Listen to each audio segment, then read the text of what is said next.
If you like this video, please give it a thumbs up, comment, and subscribe to my YouTube channel, as well as follow me and subscribe to me on all my other social media platforms.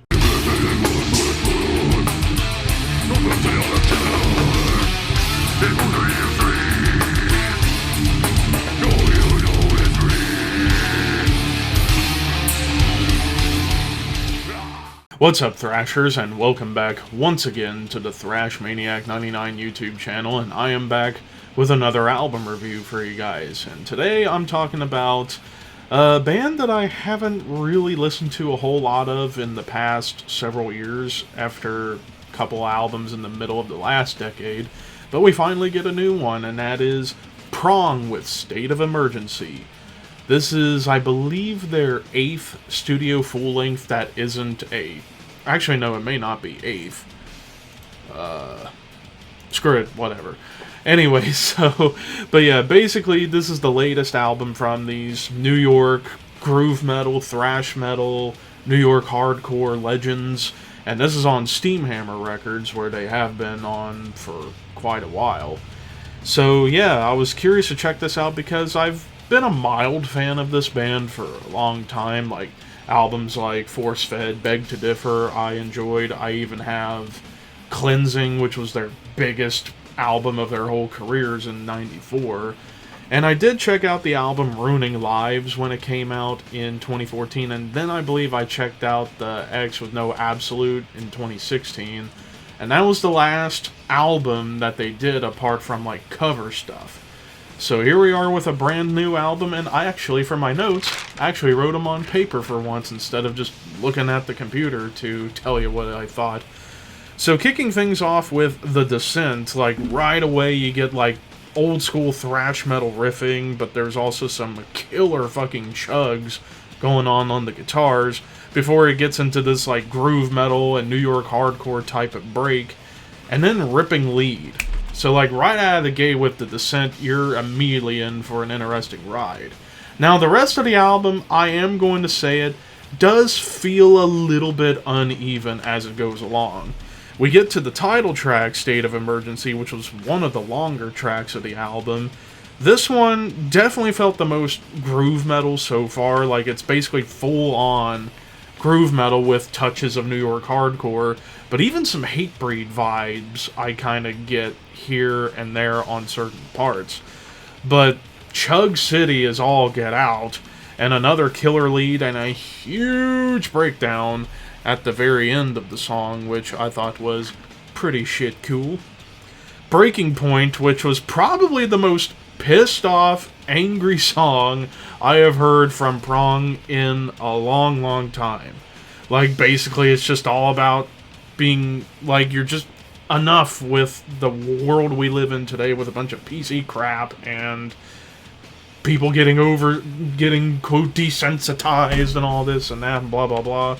So that song pretty much spoke out to that kind of crowd, as this is just pissed off New York hardcore groove metal, just brutal. Like, it kind of felt brutal, but you get some really cool syncopated breakdowns, quick fire leads, but those squealy bends at the beginning of the song on the guitars, just whoa.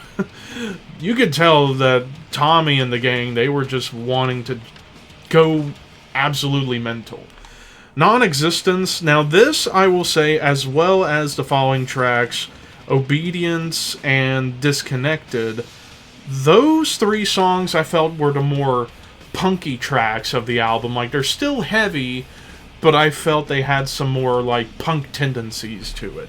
Like with Non-Existence and especially on Disconnected, like those two songs, very melodic. Like the guitars are much more melodic, but with Non-Existence, you do get a really cool hardcore break in the middle of the track to kind of say, hey, we haven't forgotten about that touch on this album. Light Burns Black, like this one kind of feels like a really good balance between their groove metal side and their thrash metal side, with great tension building, awesome quick lead, even a ripping lead at the end. Now, whenever leads do show up, they can either be shreddy or just quick fire, like, hey, let's just do this quick lead and then move on to the next part of the song. But there's still some really cool thrashy moments at the very end of Light Burns Black. Who told me maybe the heaviest song of the album, possibly. Like, you get this, like, really heavy riff to start things off, but you get, like, hardcore drum build-ups, which was pretty cool. Then it gets thrashy again, but you even get some, like, sinister dissonance and even a breakdown that almost feels like Slayer a little bit. Now, back to Obedience and Disconnected. Like, Obedience starts off with, like, cool, like, build-up with chugging guitars, bass, and drums. There are punk moments, but I guess I was wrong to say that this was a more punky type of track. You just get moments of, like, a punk tendency in there. Dissonant melodies and breakdowns, of course. Now, Disconnected, kind of in the same boat as Non-Existence, where it's just more melodic.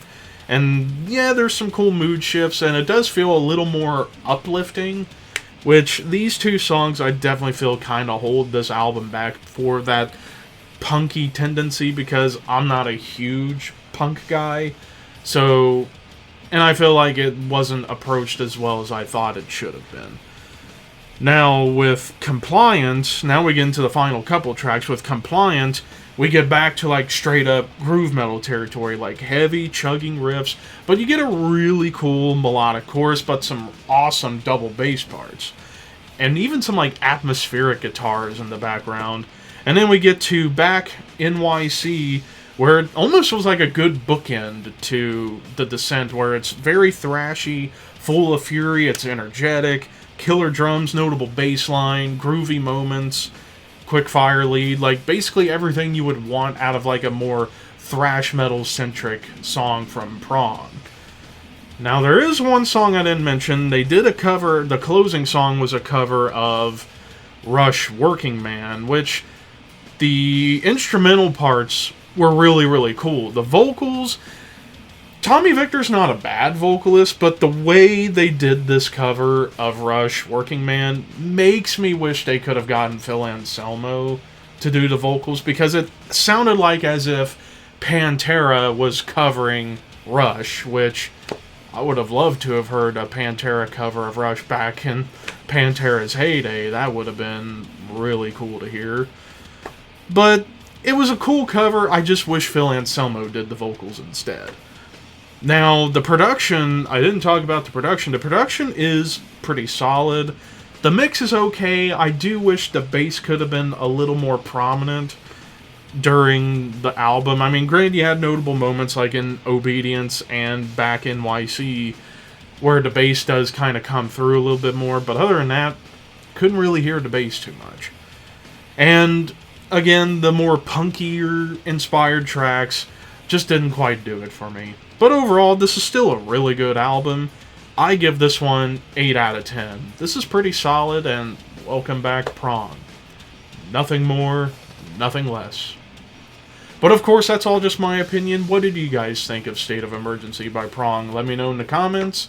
And until next time, keep your horns high and your dreams wet.